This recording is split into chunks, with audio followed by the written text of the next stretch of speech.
we're going to talk about tonight how to become real men, or how to be a real man. Like I told you last week, everything we're going to be doing for the next few weeks, probably the next couple of months, is going to be dealing with how to become the Christian men that God has intended us to be. And the way we're going to do that is by finding out why we're not the Christian men God intended us to be. So that's where we're going to start. Forgot to do our little mantra, so let's do that. So for those of you that are new, those of you that have never been in my class, if what I say is wrong and you believe me, you've lost nothing. But if what I say is right and you don't believe me, you have a chance of losing everything. And gentlemen, since we're going to be talking about becoming real men and things like that, let's do our new old mantra. Okay, and it goes like this. And then we'll shout it out so that we got it on tape. Being a male is a matter of birth. Being a man is a matter of choice. You ready? Let's go. Being a male is a matter of birth. Is a matter of birth. Being a man is a matter of choice. Is a matter of choice. Amen, brothers. Amen. All right. So, really, I'm going to be real honest with you. There's no scripture that goes with this. This is really just kind of more introduction into really getting into it and kind of giving you an idea of where I think the problem lies. Okay? So, we definitely have a challenge in America. We have a challenge amongst our men here, not just in America, but in every nation. Okay? And every nation has its unique problems, and I understand that. And you know, obviously, we all have, every nation has problems within its core, within its people, and it goes on and on. But the common dilemma that I see, okay, is the underlying moral and spiritual decay.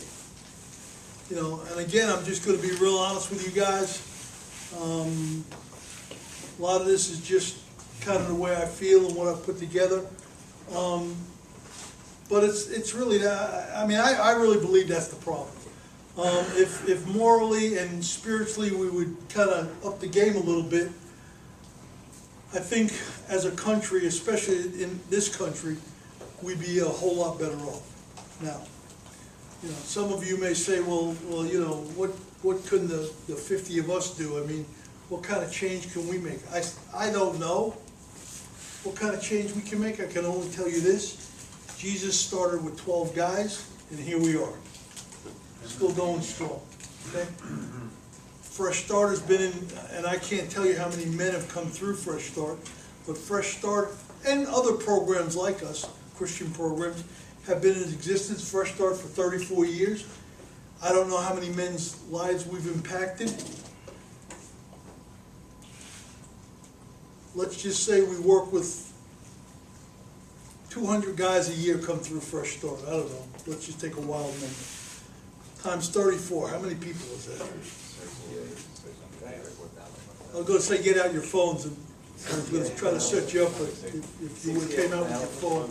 How many? Okay, is that so somewhere around in 60,000, 70,000 people?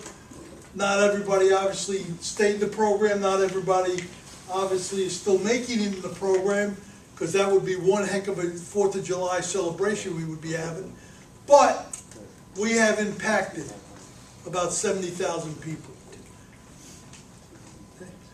So 70,000 people I know have heard all about Jesus Christ. Okay. We have planted 70,000 seedlings. Some have taken root, some haven't. But that's a lot of people. So, to answer your question that I asked you, that you actually had in your mind, what impact can possibly the 50 or 55 of us in this room make? Probably a pretty good impact, man. I'm not going to start getting into math because, you know, first of all, I'll show how ignorant I am on tape, and I'm not going to do that. But, you know, somewhere, those of you that like to get into figures, think about if you impacted even 200 people in your lifetime.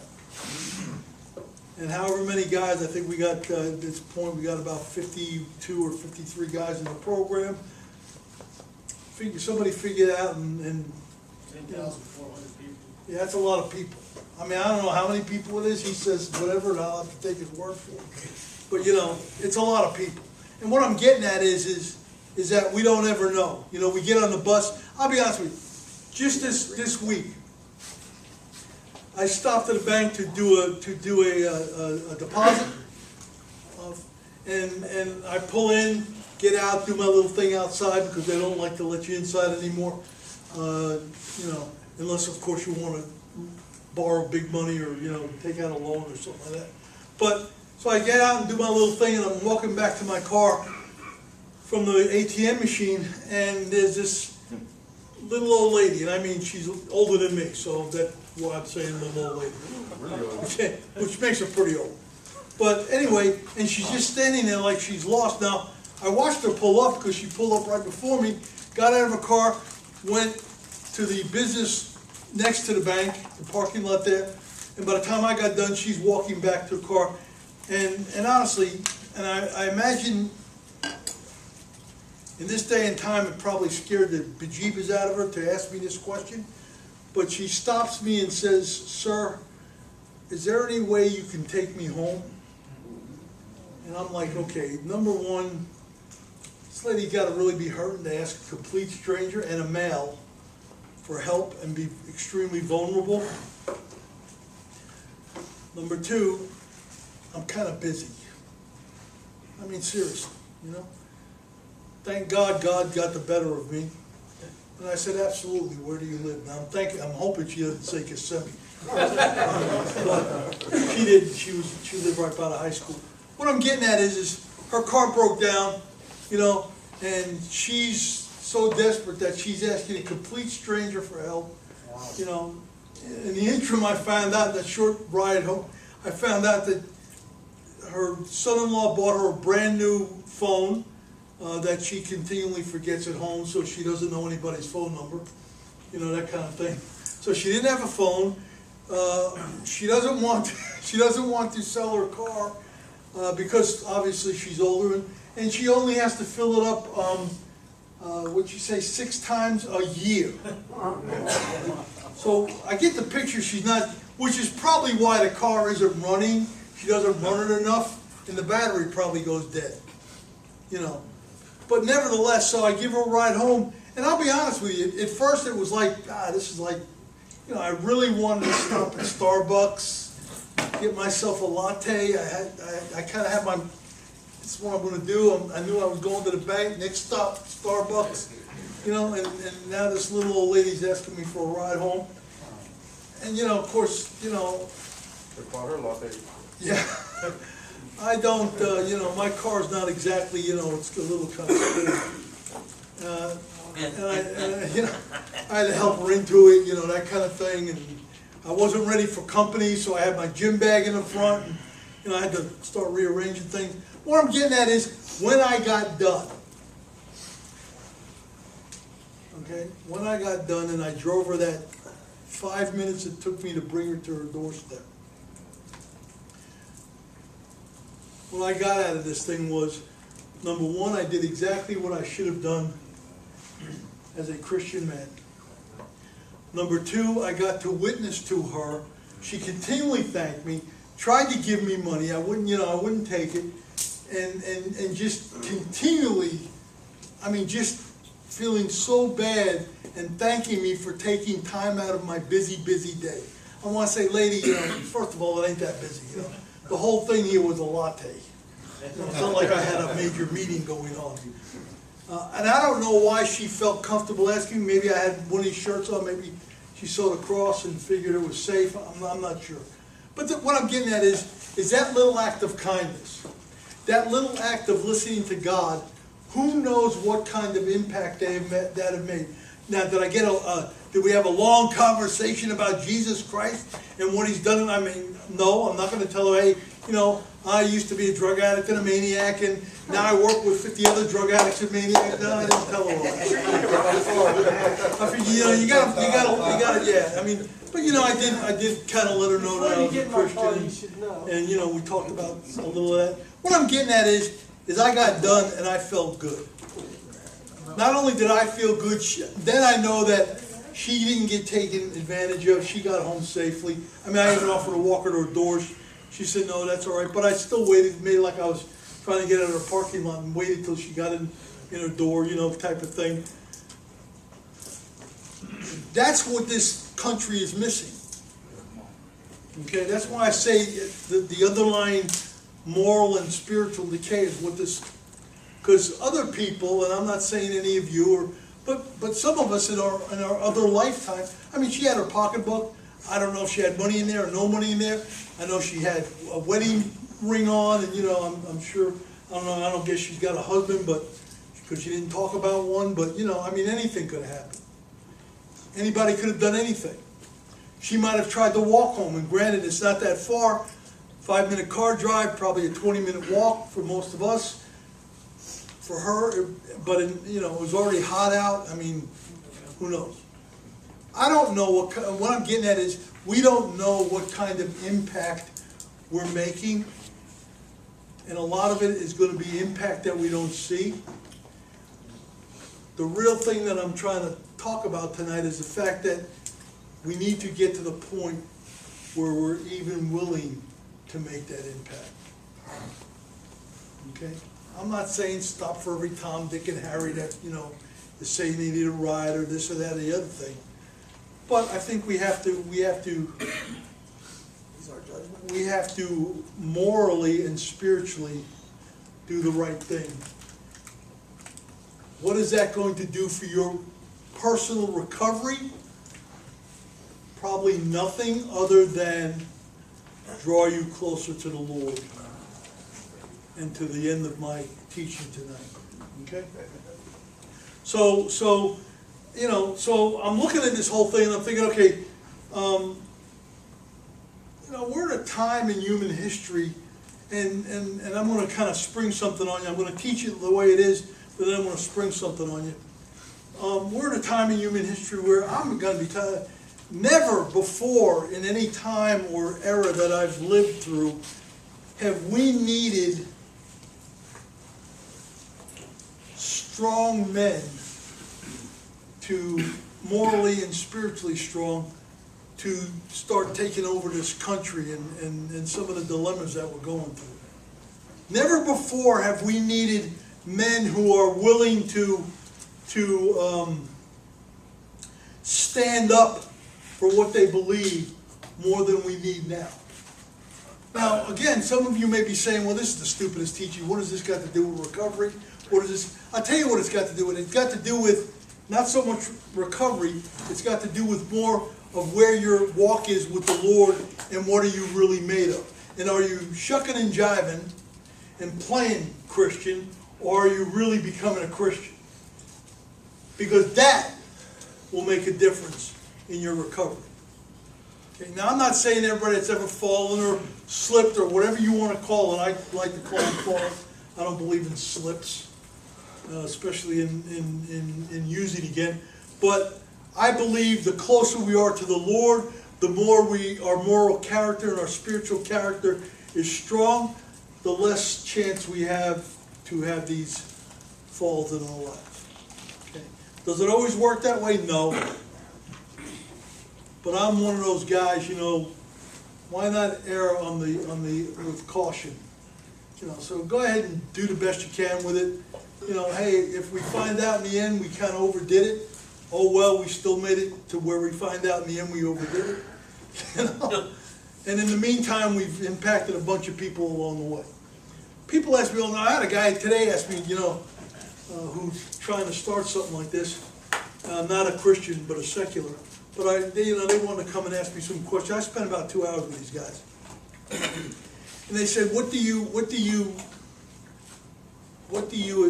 attribute to your success? Because they had heard of us, they looked us up on the website, they've done some research before they came and talked to me and stuff like that, or asked somebody to ask me if they can come and talk to me, I said, I'm going to tell you real simple. I said, here's what I attribute our success to, and why we're still around and some other places aren't. I said, because I believe, personally, that we have to give our clients 100% every night, every day, and every night.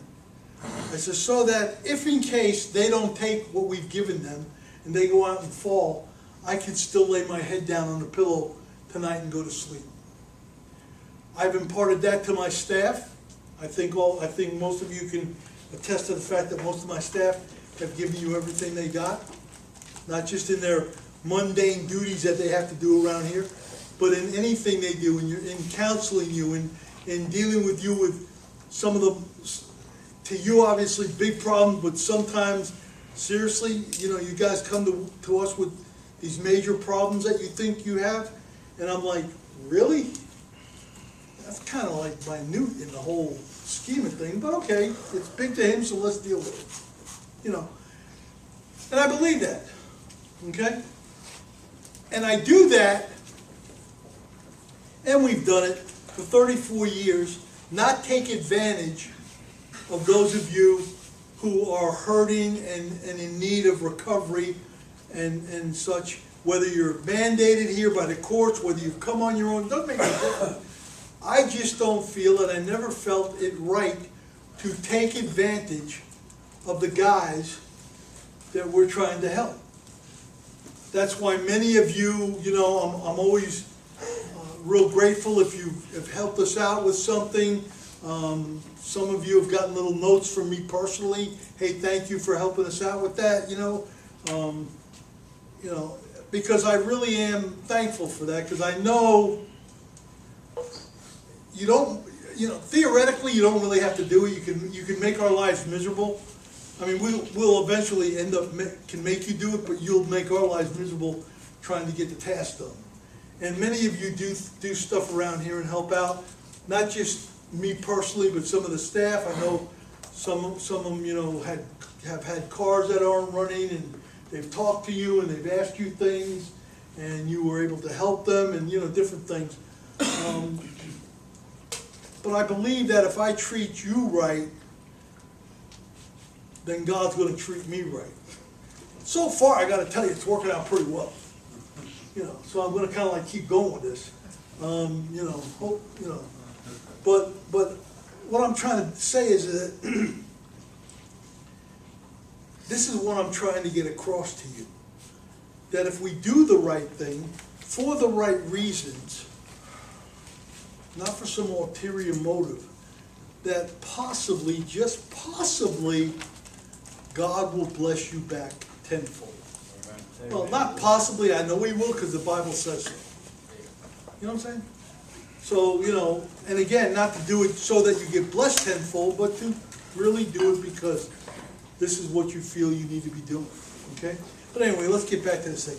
So that's what I think is wrong in America, that you know, again, at no time, even more than now, that we need good, strong Christian, and I won't fudge it, Christian men with good moral decision making and things like that to be kind of up and coming and take over and help the younger guys come along.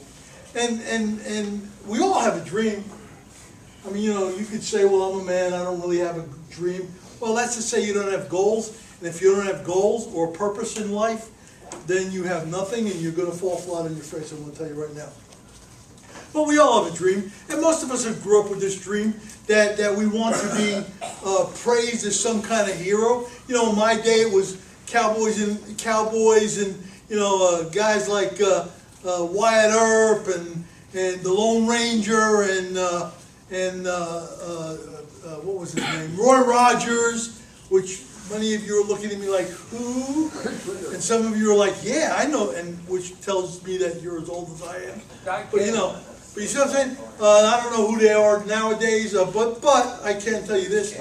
I know that the movies have, for the last, it's probably been 10 years, but 5 years that I've kind of been cognizant of it, have put out nothing but superhero movies. You got more stinking superheroes running around in the movie theaters than Heinz has pickles. You know, and every time I turn around, somebody else is being added on to Captain America's team there. You know what I'm saying? I guess he's the hot guy right now. You know, what's that guy? Robot Man, whatever his name is. Iron Man. Yeah, Iron Man, thank you. See, that's what I mean. He kind of took a back seat, and he's even kind of come under Captain America. But you see what I'm saying? And we all have that dream. We all dream that particular dream. We all want to be praised as a hero. What I think the problem in that is, and don't get me wrong, if I told you today I was not proud as a peacock, when guys told me these guys who are just starting out are telling me, because I mean I spent 2 hours, and I told them, I says, look, I got 40 years of stories, and I want to let you know, I mean I tried to warn them up front. I'm going to tell you right up front, guys, I am a storyteller. That's my thing, as many of you already know. That's my thing, because I got tons of stories. And they sat there, they're the ones that asked me and kept egging me on. It's not like, you know, Kelly actually came in twice and gave me the stink eye, like, you know, shut up now. And they just kept asking me questions. But honestly, it felt great when we're in the parking lot and these two guys turn around to me, and I don't know them from a hole in the wall. But they turn around and they say, you know what? We are seriously impressed with what we've seen today. Not just my story, but the story of Fresh Start. The story looking at this building. Some of you were in your rooms, we took them around. They were impressed with what we got going on. I can't tell you, that's like telling me my son just became president. You know, it was like, yeah, baby. You know, and it made me feel good. It made me feel somewhat of a hero. And we all want that. We all want to be somebody's hero. That's really what we want to be. Okay? The problem lies in that many of us want to be that hero, but we have no idea what it takes to become that hero. See, we all want it, but many of us don't realize what it's going to take to become that person. Okay? And I'm talking about real life heroes, not the ones we see in the movies and Netflix and all that. But the real time heroes. You know,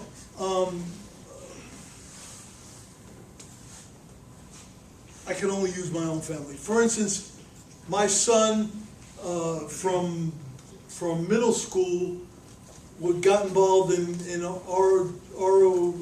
ROJTC, thank you, and got very involved in it. And when he got to high school, even though he was I forget what they call him, a plebe, a twerp, I don't know, I forget what they call him. He was a nobody, okay? And the older guys, the seniors and stuff, were kind of ragging on him, like most teams.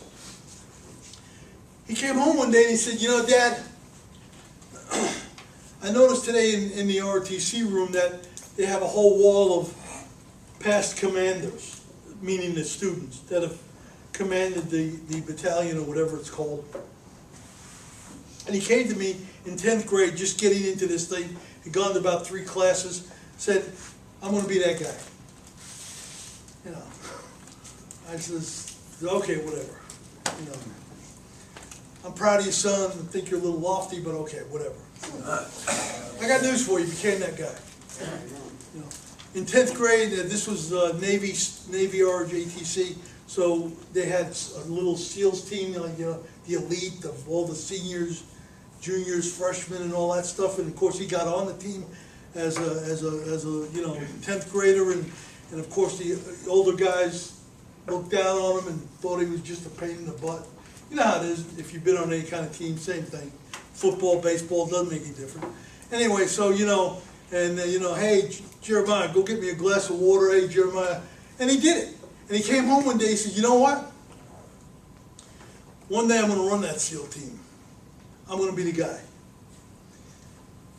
I said, okay, Jeremiah. So now he's going to be the guy of the SEAL team, the guy, the battalion commander. I'm thinking to myself, you know, this kid, I got to kind of bring him down a few pegs. You know, he may be setting himself up for failure. What I'm getting at is that And those of you that know, he ended up joining the Army, going to Iraq for 18 months. He was there when they were able to vote freely for the first time.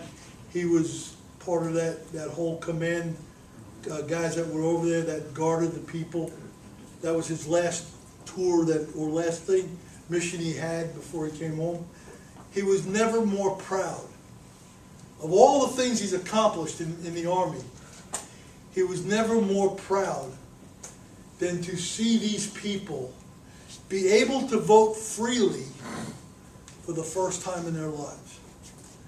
I was never more proud of my son, my little baby, who has now become a man. And to this day, I'm still proud of him.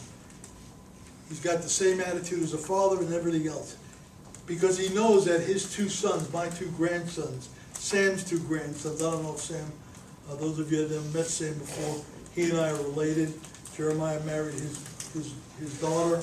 Those grandsons he talks about, which he talks about like are two little angels, and I talk about in reality, you know, same two kids.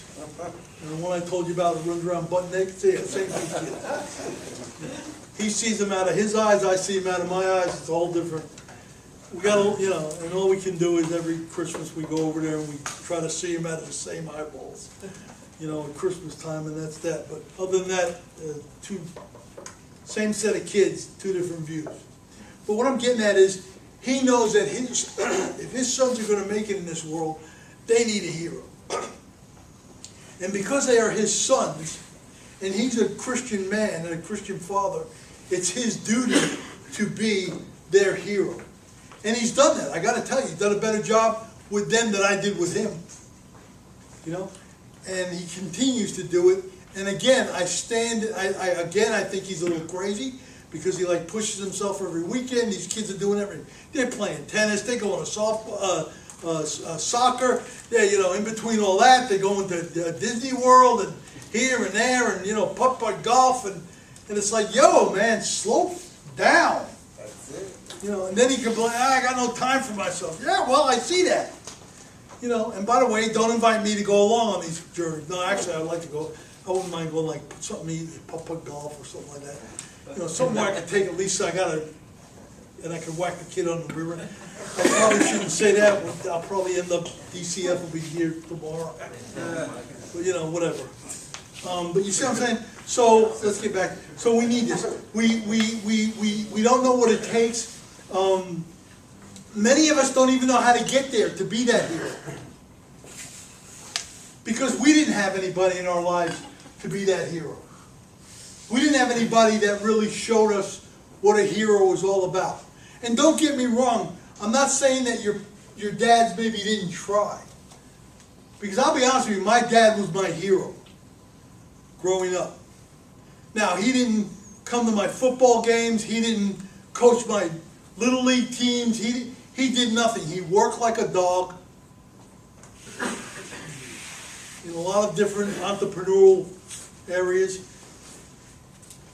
But he gave us everything we needed. And I'm not saying he was my hero because of that. I'm saying that because he showed me one very basic aspect of being a man, and we weren't Christians necessarily, but he taught me that my yes needs to be yes, and my no needs to be no. And when I say yes, even if I've overextended myself, I need to do everything I can to stand by my word. That you don't, back in the day, of course, thieves don't steal from other thieves, type of thing, you know. And you should stand up for the underdog, which has got me most of my trouble in my life. Standing up for the underdog. Sometimes the underdog didn't want me to stand up for him, but I put my 2 cents in anyway.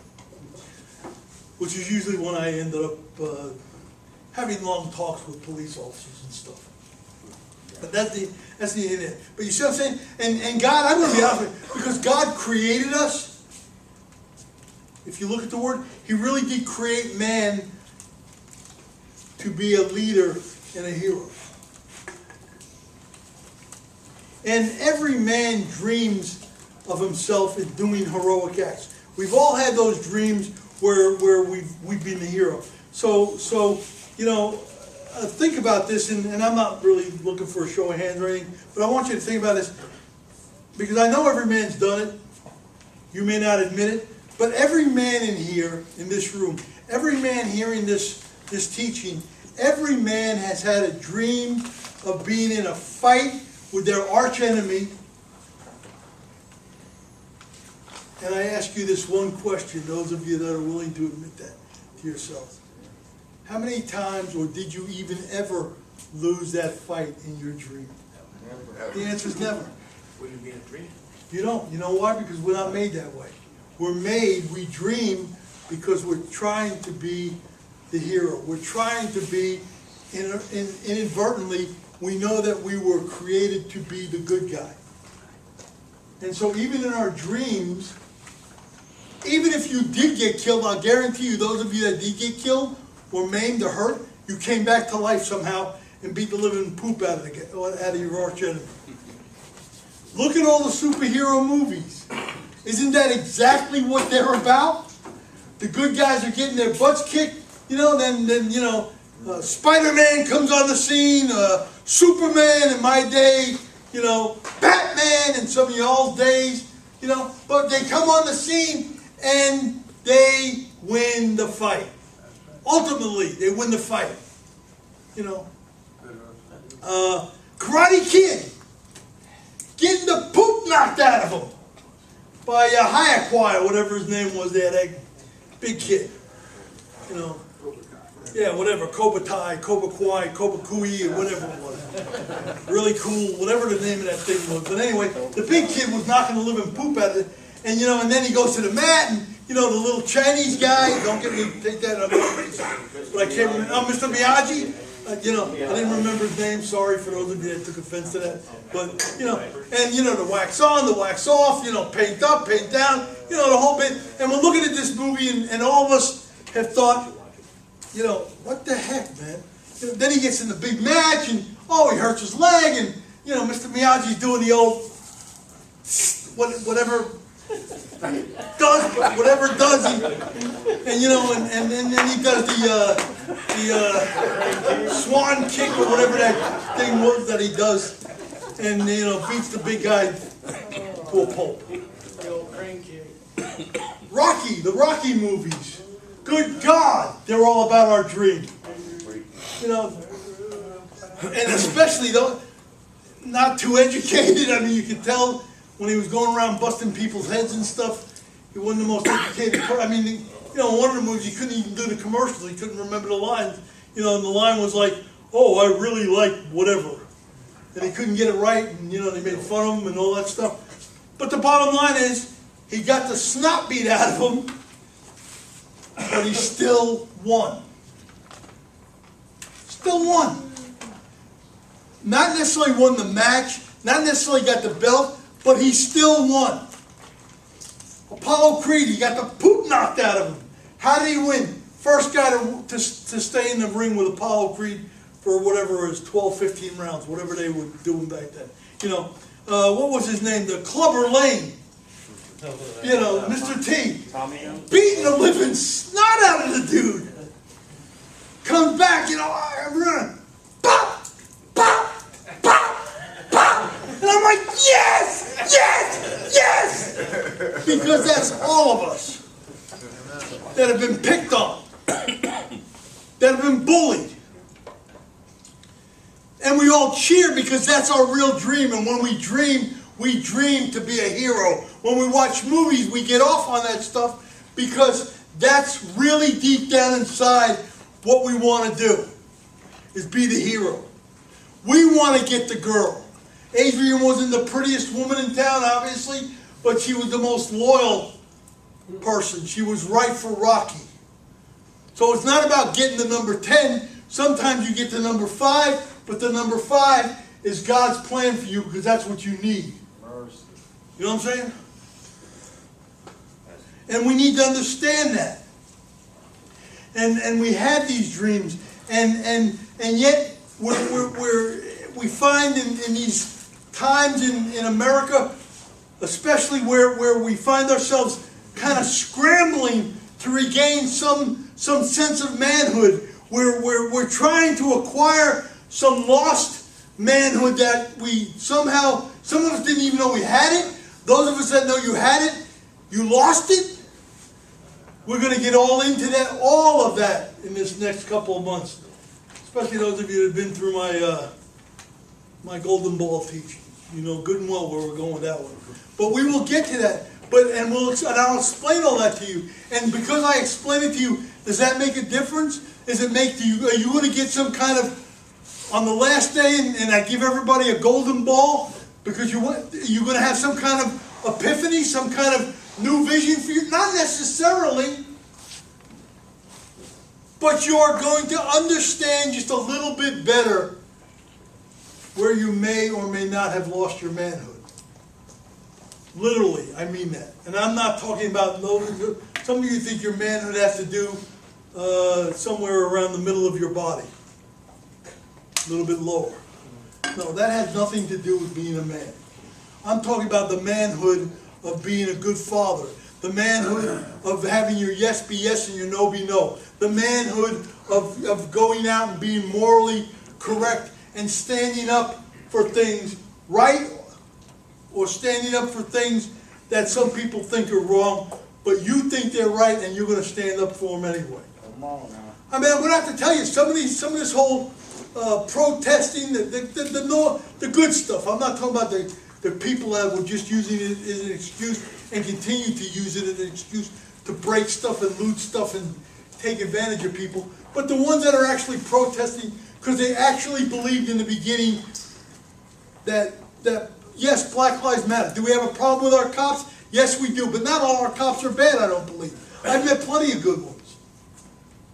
I've had plenty of good ones make an impact in my life in my younger days. Okay? Do we make mistakes? Yes, we do. We make serious mistakes.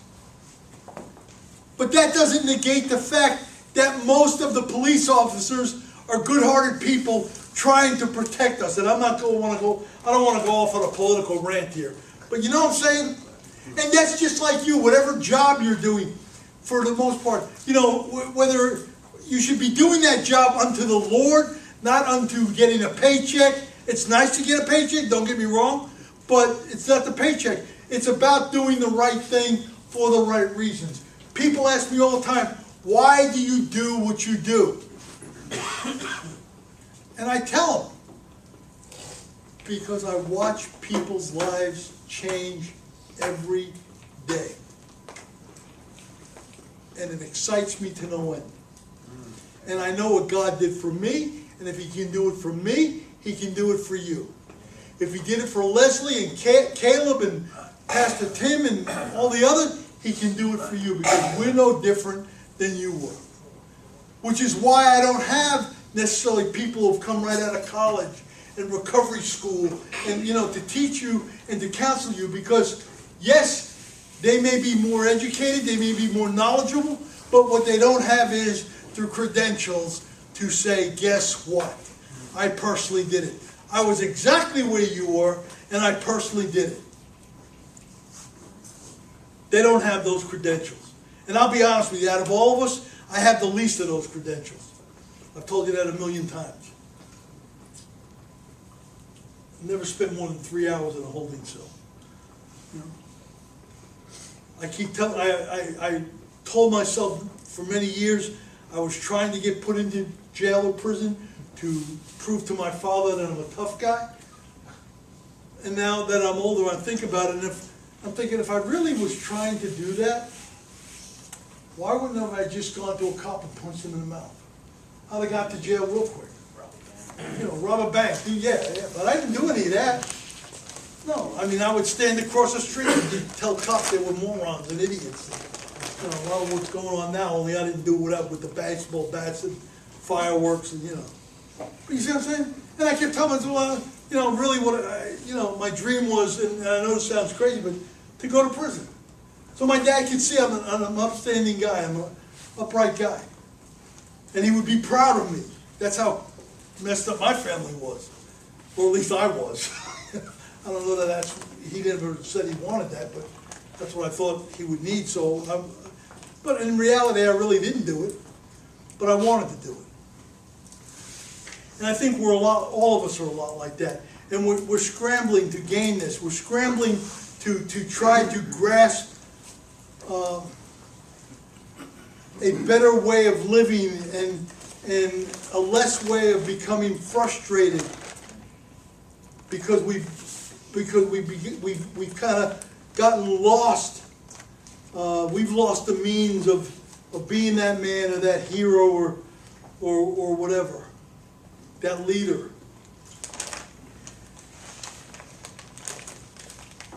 I'll be honest with you, I think we've sold out our manhood as a nation here in America, especially. I'm not even going to talk for the rest of the nation, but as Americans, I think we've sold it out. We've sold it out to perverted morality. We sold it out to economic benefit. We've sold it out to illegal, unethical, or irresponsible actions. But I really believe that if you look at the world in general, that, and especially America, that America is crying out for strong men. That's why, and again, don't take this wrong, but that's why there's such opposition to the current president. Okay, I'm not saying who's right and wrong. I'm not saying either one of them, the whole name-calling thing. And to me, the whole thing is ridiculous. Why don't you just tell us what you're going to do for us and, forget it. But nevertheless, I think that's part of it, because there is a president who is going to stand up for us to some aspect, or at least that's the way I see it.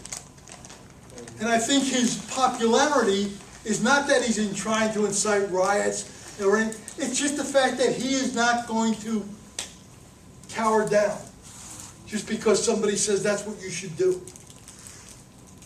And I think in part, as a nation, there's a part of us, men especially, that yearn for that, because we wish we could do that. We wish we had the nerve, the manhood, the good spot, whatever you want to call it. I won't call what I would normally call it, because we got tape rolling, but that we would have what it takes to tell our boss he's wrong and stand up for what we know is right. But many of us don't, because we've lost out and we've sold out to economic gain, to other illegal things and other unethical things. But I think the world is crying out. They're crying out because the world in general is their values have drifted away from what, especially America, let me just speak of America, what America was founded on. I know this sounds like a political thing no, I'm not running for president. I particularly don't want the head. But you see what I'm saying? But I really believe in this, and again, because I believe in it, I feel like I need to share. And the world is in need of order and hope and dignity. And yes, I understand. Nobody understands more than me, because I'm being left behind, how the world is progressing technology-wise. And I say that because I really do mean it. My son and my wife, my son who is a developer with computers and stuff, and programs, and he and my wife have discussions. I have no idea what this boy is talking about. And at the end of their conversation, and I don't get in the conversation, because every 2 minutes I'm asking, what does that mean? What does this mean? And which they're going to get. So I listen to their conversation, as an outsider, and then I have to ask my wife, what is it he does? What is he doing right now? Why is he doing that exactly? But I got to be proud of the kid. He set his mind to it. He said this is what he was going to do, and he did it without going to college for that. Actually, he hasn't finished college yet. He's got about another semester or something. But you see what I'm saying? I'm not saying I'm happy about that, but he said this is what I'm going to do, and he taught himself and practiced on how to do it, and now he's working for a major company. Actually, he's in New York. The company's here in Florida. Hopefully, and by the way, you all need to pray that he gets more disgusted with New York by the minute and gets down here sooner. He's definitely coming back, but he was figuring a year. I'd like it to be like yesterday. Where is he in New York? City.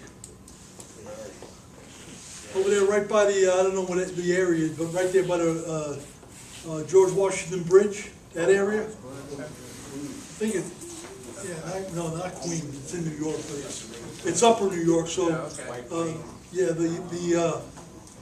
the protesting has just now gotten there. They're about 5 months behind. You know, and they tried to block the George Washington Bridge, thank God. Everybody's getting disgusted with it, so they threw them all off the, I mean, no, not literally threw them off the bridge, got them off the bridge, and that lasted all of about an hour. You know, we told him that it happened. He didn't even know it happened. Seth, are you okay? We heard this happen right on the bridge over there. That's right by you. He said, no, hold on a minute. This, he's talking to us on the phone, and he's typing on Google, and, you know. He said, oh, no, there's only about 100 people there. No big deal. They got him off. They took him a half an hour. They got him right off. About a half an hour. They, It's a big bridge. and, yeah, huh? Big bridge, though. Yeah. But you know, you never know. But I, you know, my thing is, hey, Seth, they're finally catching up there, man. You know, I want to be a little careful. You're out there alone. But you see what I'm saying? And anyway, so I think the world is crying out for that. I think, and here's the problem. And I can't talk for you, but I can talk for me. Guys like me, who believe in the Christian morals and doing the right thing, we are looked at as some kind of throwback to some Victorian era. I mean, when people call me old guy, I don't think it's because they're being nice. You know what I'm saying? It's because they think my thinking is old school, my morals are old school, my everything's old school. And the more they call me old guy, the more prouder I'm getting. That just means whatever I'm doing right. You know what I'm saying? But that's part of the problem. And if you really look at it, think about it. Anybody who does not think like the masses think, you're looked at as some kind of weirdo, stranger. Now, does that make it hard for you guys on the job and stuff like that? Yes, it does. But I can tell you this, back in my day, carrying around the Bible everywhere I went made me look weird, and I got a lot of stuff, and I stuck to it. Do people still make fun of me when, you know, my Bible, my shirt, yeah, but you know what? I'm sticking to it. That's it. Because that's who God made me, that's what I stand for, and I'm going to fly those colors proudly. Amen. And we need to do the same thing. You know? And honestly, you know, there's no respect for my kind of guy in the modern world anymore. I mean, I'll be honest with you. You know, when you get dad, you're just sounding real old. Because I don't know what the heck he's talking about. I mean, to be honest, he's talking English, but it's technology English. The boy might as well be talking German or Spanish or Bavarian or Russian, because I don't understand those languages either. And I got no clue. And he talks this whole jargon that him and his mother obviously have somehow figured out, some secret code thing. And I'm left out of it, and you know what? I just gotta deal with it. And you know, really, if you think about it, we have this problem because we've sunk to a new low, or new lows. You know, we're lying, we're stealing, we're cheating, we're most of us lying, stealing, and cheating. And don't take this wrong, but especially of the age that were born from the 1980s on, because you know what? Most of you younger guys haven't had the same chance the older guys had in this room. At least we had some kind of figure in our lives to teach us some stuff. But many of you born in the 1980s or later were born into families, some single parent, some no parent. Maybe you were what we used to call a latchkey kid. Your mom went to work. You know, she did the best she could, but she got to work long hours.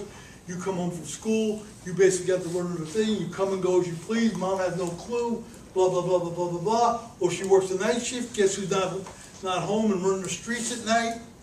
And you've learned this whole way of living that some of us older guys, at least in the beginning, were taught was not the right way of doing things.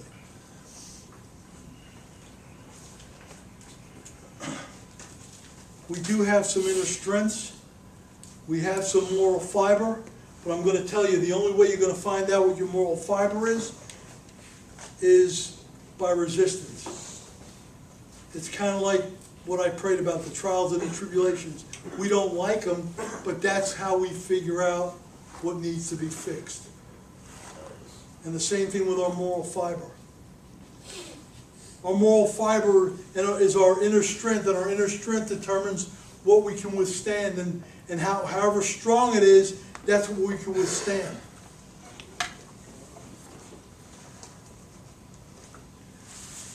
I'm going to be honest with you. God only has one expectation throughout all the Word, okay?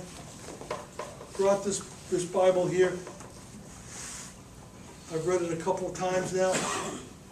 I've lived it for more years than I'd like to admit.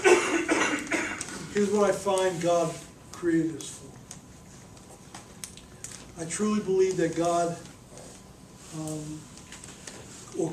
not created, but God's expectation of us was to be men of God, to have the correct type of manhood, not the type that the world is trying to show us we were supposed to have, that we were supposed to be His creation that served Him and worshiped Him voluntarily, not being made to.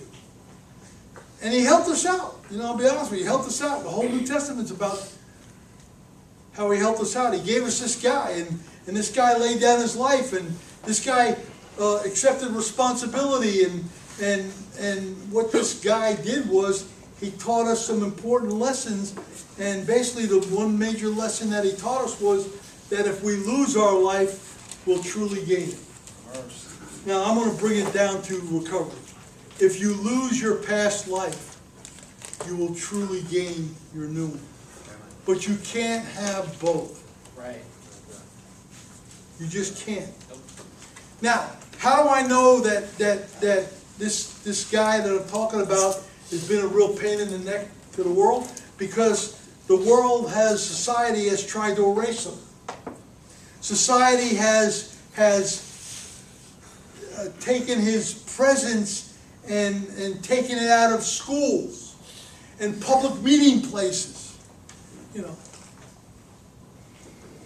I have a shirt. I stand for this, and it's a cross. I stand for the flag, and I kneel for the cross. You should see the looks I get when I wear that shirt, like I'm an alien. And I'm saying, why should that be some kind of alien thing? That should be the way it works. That we respect the flag and we respect where we live. But this man that we call Jesus Christ, what he showed us was that he had an inward presence, that we can have that same inward presence, and if when we go to him, that what happens is that it recreates the spirit of manhood in us. Manhood in our masculinity and our integrity, our productivity and our leadership. And it gives us clarity of thinking and helps us with our moral excellence. And that's why the world is trying to erase them.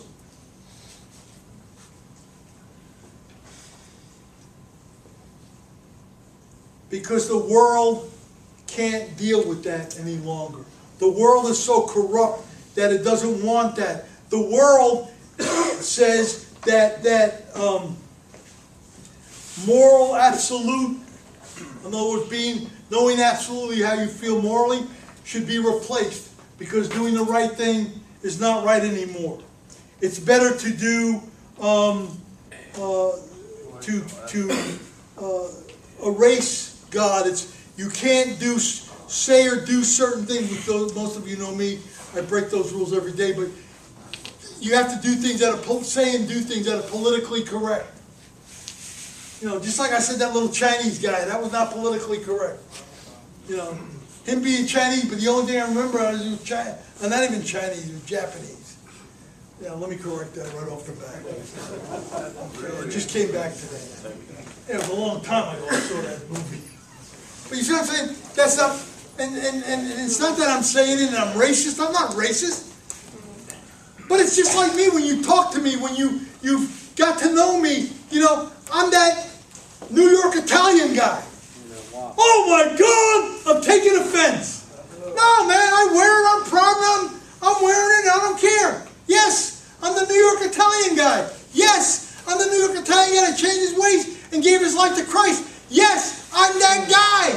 Yes, and I'm proud of it. Yeah, Joe. You can't deal with it? That's your problem. I've been dealing with it for a lot of years. But that's the problem, and truth is being pushed further and further back. And criminals' rights are more important than victims' rights. We've seen that in these past few months. Don't get me wrong, I'm not saying that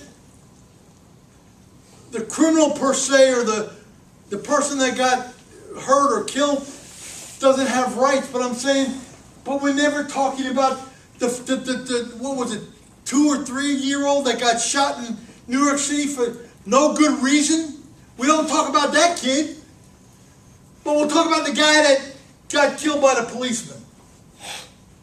All day long we'll talk about him, but we're not going to talk about the kid that got shot.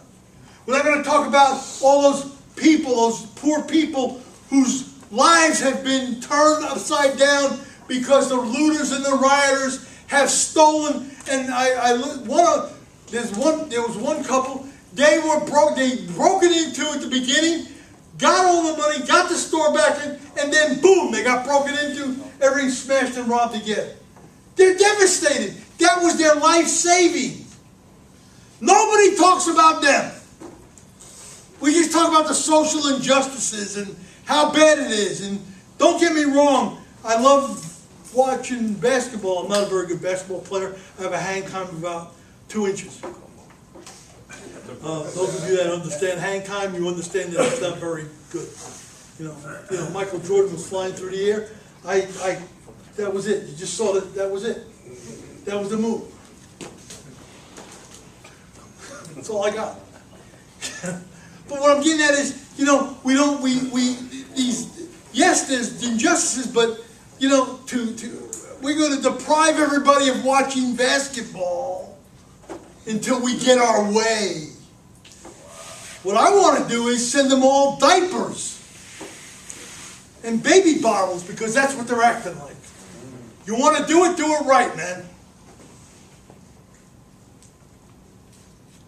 What I'm getting at, guys, is that the world has tried to take Jesus Christ out of the equation. The world has tried to take what he has taught us about our morals and spirituality out of the equation.